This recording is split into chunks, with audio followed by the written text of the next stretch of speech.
আমি এখন দাঁড়িয়ে আছি ব্যারাকপুরের ফেমাস দাদা বৌদি হোটেলের সামনে। সোশ্যাল মিডিয়াতে দাদা বৌদি হোটেলের বিরিয়ানি অনেক ভাইরাল, আর ফুড ব্লগাররা তো দাদা বৌদির বিরিয়ানির প্রশংসায় পঞ্চমুখ। সব মিলিয়ে এখানে আসার ইচ্ছা আমার অনেক দিনের ছিল। এখানে এসে প্রথমেই যেটা দেখে অবাক হয়েছি সেটা হলো হোটেলের সামনে মানুষের এই রকম লাইন দেখে। প্রায় প্রত্যেক দিনই এখানে এত মানুষের ভিড় হয়ে থাকে। দাদা বৌদি হোটেলের ক্রেজ শুনেছিলাম, বাট এতটা পরিমাণ ভাবতে পারিনি। এটা ছিল গ্রাউন্ড ফ্লোর।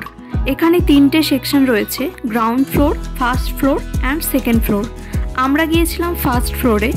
গ্রাউন্ড ফ্লোরের তুলনায় ফার্স্ট ফ্লোরটি বেশ লাক্সারি, অ্যান্ড এখানে স্টাফদের বিহেভিয়ারও অনেক ভালো। এটা কোনো ওকেশন ডে না, এটা একটা নর্মাল ডে, অ্যান্ড নর্মাল ডেতে এখানে এত পরিমাণ ভিড় থাকে। এখানে যে শুধু বিরিয়ানি পাওয়া যায় তা নয়, এটা একটা মাল্টি কুইজিন রেস্টুরেন্ট। এখানে থালি থেকে শুরু করে চাইনিজ, তান্দুর সব রকম খাবার পাওয়া যায়। আমরা এখানে স্পেশালি বিরিয়ানি ট্রাই করতে এসেছি, সো আমরা মাটন বিরিয়ানি অর্ডার করেছিলাম। প্রাইস নিয়েছিল 370। ফাইনালি আমাদের বিরিয়ানি কলা পাতায় সার্ভ হয়ে গেছে, সাথে ছিল গ্রিন চাটনি অ্যান্ড স্যালাড। বিরিয়ানির কোয়ান্টিটি বেশ ভালো। অনেকের কাছে রিভিউ দেখেছি, অনেকেই বলেছে রাইসের কোয়ান্টিটি খুব কম, বাট আমার কাছে রাইসের কোয়ান্টিটি অ্যান্ড কোয়ালিটি বেশ ভালো লেগেছে। বিরিয়ানির আলু, রাইস অ্যান্ড মাটন বেশ সফট ছিল।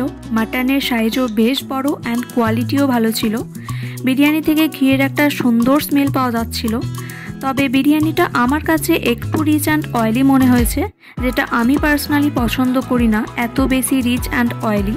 ওভারঅল সব ঠিক ছিল। আমার ফ্যামিলি মেম্বারদের খুব ভালো লেগেছে। তোমাদের দাদা বৌদির বিরিয়ানির টেস্ট কেমন লেগেছে কমেন্টে অবশ্যই জানাবে। আর যারা এখনও ব্যারাকপুরের দাদা বৌদির বিরিয়ানি ট্রাই করোনি, একবার ট্রাই করতেই পারো, আশা করি ভালো লাগবে।